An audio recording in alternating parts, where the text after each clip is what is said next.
वालेकुम, मैं हूँ मोहम्मद शोबान और आज की इस वीडियो के अंदर हम बात करेंगे सबसे ज़्यादा पूछे जाने वाला, सर्च किया जाने वाला सवाल कि सर पीपीएससी के अंदर कितनी दफ़ा अप्लाई कर सकते हैं, पीपीएससी में कितने चांसेस होते हैं और पीपीएससी में कितने नंबर वाला पास होता है और हमारा चांस कब काउंट होता है।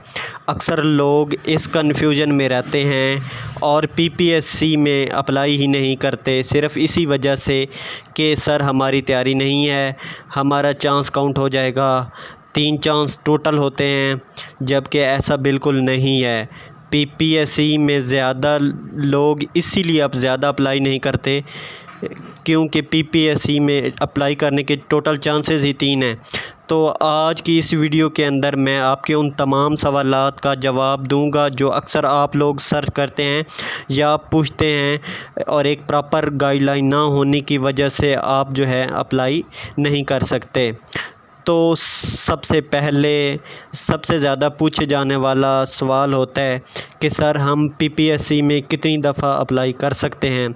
तो इसका जवाब ये है कि आप पीपीएससी में टोटल 3 दफ़ा अप्लाई कर सकते हैं। और इसमें जो अक्सर लोगों के ज़हन में सवाल होता है कि हम पता नहीं पीपीएससी में टोटल ही 3 दफ़ा अप्लाई कर सकते हैं, जबकि ऐसा बिल्कुल भी नहीं है। पीपीएससी में हर पोस्ट के लिए, ख्वाह वो किसी भी डिपार्टमेंट में होती है, आप उसकी हर पोस्ट के हर सब्जेक्ट के लिए 3 दफ़ा अप्लाई कर सकते हैं। तो इसमें ऐसा बिल्कुल भी नहीं है कि आप लोगों के पास टोटली 3 चांसेस होते हैं। आपके पास हर पोस्ट के लिए जो पीपीएससी में आती है, किसी भी डिपार्टमेंट में आती है, उसके लिए आप 3 दफ़ा अप्लाई कर सकते हैं। जैसा कि लेक्चररशिप की सीट्स आने वाली हैं, इसमें ऐसा है कि आपने मास्टर किया हुआ है, एक मैथ में एक इंग्लिश में किया है, तो आप दोनों सब्जेक्ट के अंदर दोनों सब्जेक्ट की पोस्ट के लिए 3 दफ़ा अप्लाई कर सकते हैं। और अक्सर लोग सिर्फ़ इसीलिए अप्लाई नहीं कर रहे होते कि सर हमारी तैयारी नहीं है, हमारा चांस काउंट हो जाएगा, नेक्स्ट दफ़ा अप्लाई करेंगे। तो इसका बेहतरीन हल ये है कि जब आप अप्लाई करना शुरू करते हैं तो आपकी एज होती है, तो ये सीट्स आती भी कम से कम 2 साल बाद, 3 साल बाद, 4 साल बाद आती हैं। और अगर आप अप्लाई कर दें, क्योंकि आपके पास टोटल 3 चांसेस होते हैं, तो तीन चांसेस पूरा होते होते आपकी एज ओवर हो जाती है। इसलिए जब भी कोई मौका मिले किसी भी किस्म के टेस्ट का, तो उसके लिए लाजमी अप्लाई करें। तो उसके बाद जो दूसरा सवाल है अक्सर पूछा जाता है कि सर पीपीएससी में चांसेस कितने होते हैं। तो पीपीएससी का जो 1 पेपर एमसीक्यूज़ होता है उसमें टोटल चांसेस 3 होते हैं। जैसा कि मैं आपको पहले बताया है कि हर पोस्ट जो पीपीएससी में आती है, किसी भी डिपार्टमेंट में आती है, उसकी हर पोस्ट के लिए आप 3 दफ़ा अप्लाई कर सकते हैं। तो आपका जो अप्लाई करने का तरीका है, ये सिर्फ़ मैं 1 पेपर एमसीक्यूज़ का बता रहा हूँ, जिसमें आप पीपीएससी में अप्लाई करते हैं तो उसमें मोस्टली पेपर पैटर्न होता है, 1 पेपर एमसीक्यूज़ होता है। उसके बाद सबसे अहम सवाल, और अक्सर लोगों को इसका पता नहीं होता और एक प्रॉपर कोई बताता नहीं है या कहीं से इसका पता नहीं चलता और अक्सर पूछते हैं और मुकम्मल गाइडलाइन ना मिलने की वजह से हमेशा कन्फ्यूजन का शिकार रहते हैं। इसके बाद हमारा सवाल है कि पीपीएससी में सबसे ज़्यादा सर्च किया जाता है, या अक्सर लोग मुझसे पूछते हैं कि सर हमारा पीपीएससी में जो हम अप्लाई करते हैं हमारा चांस कब काउंट होता है। तो इसमें 3 से 4 कैटेगरीज़ हैं जिनमें मैं आपको डिटेल से बताऊंगा कि आपका पीपीएससी में चांस कब काउंट होता है। सबसे पहली बात, जब आप पीपीएससी में अप्लाई करते हैं और पीपीएससी का रिटन टेस्ट देते हैं और रिटन टेस्ट में आपके मार्क्स जो हैं वो 40% या 40% ज़्यादा आते हैं, तो आप पीपीएससी में पास हैं। आपके मार्क्स जो हैं वो 45 या 40 यानी कि 40 से अबव आते हैं तो आप पीपीएससी में पास हैं।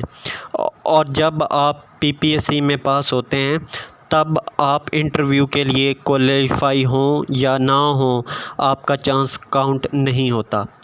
مینز سادہ لفظوں میں کہ اگر آپ پی پی ایس سی کا ٹیسٹ پاس کیا ہے اور پی پی ایس سی میں پاسنگ مارکس ہیں 40% اور آپ 40% یا 40% سے زیادہ لیتے ہیں اور انٹرویو کے لیے کوالیفائی نہیں ہوتے، تب آپ کا چانس کاؤنٹ نہیں ہوتا۔ اگر آپ ریٹن ٹیسٹ میں 40% سے کم نمبر لیتے ہیں تو آپ کا ایک فیل کنسیڈر ہوتے ہیں پی پی ایس سی میں اور آپ کا ایک چانس کاؤنٹ ہو جاتا ہے۔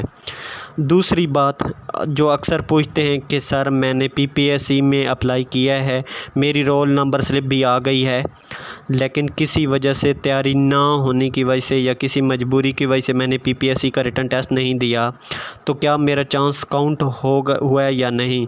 تو اس کا جواب یہ ہے کہ اگر آپ اپلائی کرتے ہیں، آپ کی رول نمبر سلپ آتی ہے لیکن آپ ٹیسٹ نہیں دیتے ریٹن ٹیسٹ، تو تب بھی آپ کا چانس کاؤنٹ نہیں ہوتا۔ تیسری بات، آپ پی پی ایس سی میں اپلائی کرتے ہیں، اس کا ریٹن ٹیسٹ دیتے ہیں اور آپ کے مارکس 40% سے زیادہ آتے ہیں اور آپ کا نام انٹرویو کی جو میرٹ لسٹ ہوتی ہے اس میں آ جاتا ہے، تب آپ چانس کاؤنٹ تب ہوگا جب آپ اس کے انٹرویو میں رہ جاتے ہیں۔ آپ یعنی کہ آپ نے ریٹن ٹیسٹ پاس کیا، انٹرویو والی لسٹ والی کوالیفائی کیا، لیکن انٹرویو میں آپ لوگوں نے کوالیفائی نہیں کر پائے، فائنل لسٹ میں آپ کا نام نہیں آیا۔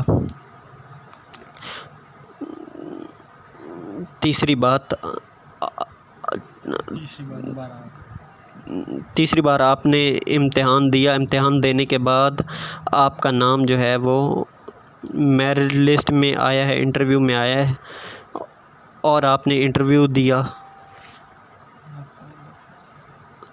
اور انٹرویو کوالیفائی کرنے کے بعد جو فائنل لسٹ لگی ہے اس میں آپ کا نام نہیں آیا، تب بھی آپ کا چانس کاؤنٹ نہیں ہوگا۔ اس کے بعد جو سب سے زیادہ پوچھتے ہیں کہ سر اس میں پاسنگ مارکس کتنے ہوتے ہیں، یعنی کہ کتنے نمبر ہم لیں اور ہمارا چانس کاؤنٹ ہوتا ہے۔ جیسا کہ میں نے آپ کو پہلے بتایا، پی پی ایس سی کا جو ریٹن ایگزام ہوتا ہے اس کے پاسنگ مارکس ہوتے ہیں 40۔ اگر آپ 40% مارکس لیتے ہیں ریٹن ٹیسٹ میں تو آپ پی پی ایس سی کے پیپر میں پاس ہیں۔ وہ الگ بات ہے کہ آپ کا انٹرویو یا فائنل میرٹ لسٹ میں میرٹ بنتا ہے یا نہیں، یا کینڈیڈیٹ کے مارکس کے لحاظ سے وہ بنتا ہے۔ تو اس کے بعد جو انٹرویو ہوتا ہے تو انٹرویو پاسنگ مارکس 50 ہوتے ہیں، پیپر میں 40% ہے اور انٹرویو میں 50% ہے۔ اگر آپ انٹرویو میں 50% مارکس لیتے ہیں لیکن اس کے باوجود آپ کا نام فائنل میرٹ لسٹ میں نہیں آتا، تب آپ کا چانس کاؤنٹ نہیں ہوتا۔ اگر آپ ریٹن 40% لیتے ہیں اور انٹرویو میں 50% لیتے ہیں لیکن فائنل لسٹ میں آپ کا جو فائنل لسٹ میں کوالیفائی نہیں ہوتے، تب آپ کا چانس کاؤنٹ نہیں ہوتا۔ اگر آپ ریٹن میں 40% لیں تو انٹرویو میں 50% سے کم لیں، مطلب آپ جو ہے انٹرویو میں فیل ہوں، تب آپ کا چانس کاؤنٹ ہوتا ہے۔ امید ہے آپ کو اس بارے میں مکمل سمجھ لگ گئی ہوگی۔ اگر آپ لوگوں کے مزید کوئی سوال رہ گئے ہوں یا آپ کو نہیں پتہ چلا تو آپ کامنٹ سیکشن میں مجھ سے پوچھ سکتے ہیں۔ اگر آپ لوگوں کو ویڈیو اچھی لگے تو اس کو لازمی لائک کریں اور مزید اس طرح کی اچھی ویڈیو کے لیے میرے چینل ٹیکنیکل شعبان کو لازمی سبسکرائب کریں۔ اللہ آپ سب کو اپنی حفاظت میں رکھے اور آپ سب کے لیے آسانیاں پیدا فرمائے۔ اللہ حافظ۔